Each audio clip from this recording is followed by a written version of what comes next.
आज के प्रोटेस्ट का मुख्य उद्देश्य क्या था?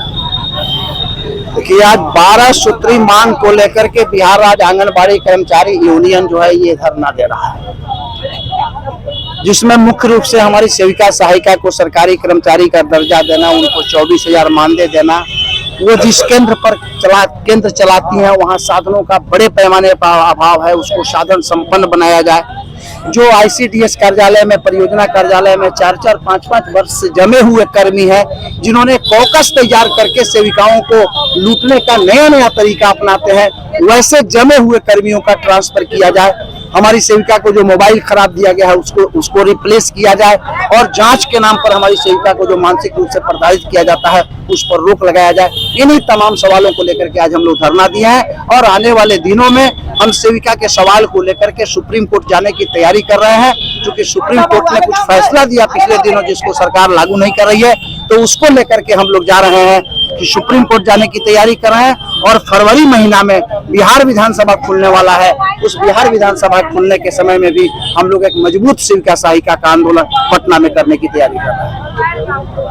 ओम प्रकाश क्रांति, मैं बिहार राज्य आंगनबाड़ी कर्मचारी यूनियन का संरक्षक हूँ। इस प्रोटेस्ट का मुख्य उद्देश्य ये है कि ये लोग जितनी यहाँ पे महिलाएं हैं, ये लोग सब लोग काम करती हैं आंगनबाड़ी में, और इन लोगों को सरकारी कर्मचारी का स्टेटस नहीं मिला है। इसका क्या वजह है? जबकि उस संस्था में और जितने लोग काम कर रहे हैं, जिस लेवल पे काम कर रहे हैं, उन लोग सब किसी को सरकारी स्टेटस मिला है और इन लोगों को नहीं मिला। इसका क्या वजह है और ये क्यों नहीं मिल रहा है इन लोगों को?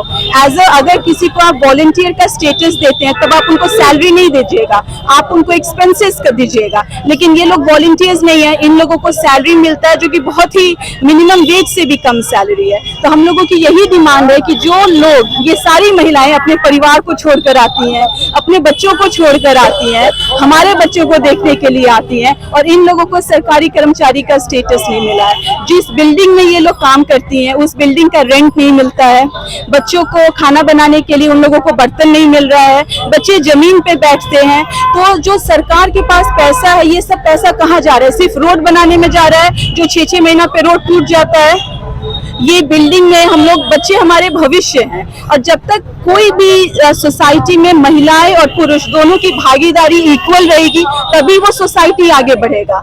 आज ये महिलाएं बाहर आकर काम कर रही हैं, अगर हम इनकी देखभाल नहीं करेंगे तो कौन महिला बाहर आकर काम करना चाहेगा? तो यही हमारा डिमांड बहुत छोटा है, जो सुप्रीम कोर्ट से मिल गया है कि भाई इन लोगों को सरकारी कर्मचारी का स्टेटस मिलना चाहिए, तो वो क्यों नहीं मिल रहा है? इसमें किस चीज की देरी हो रही है? हमें एक्सप्लेनेशन चाहिए। क्या नाम है? मेरा नाम समीक्षा शर्मा है। धरना पर इसलिए बैठे हैं कि हम लोग का मानदेय बहुत कम है, हम लोग इतना काम हम लोग से लिया जा रहा है और उस एवज में मानदेय इतना कम है, और सरकार हम लोग एक तो कोरोना काल के पहले से आशा दे रही है, और फिर आज तक अभी तक कुछ नहीं मानदेय में बढ़ोतरी की। और हम लोग धरना इसलिए दे रहे हैं कि सरकार को हम लोग हिलाएं कि हम लोग भी आप लोग के खिलाफ लड़ेंगे, हम लोग को मानदेय चाहिए।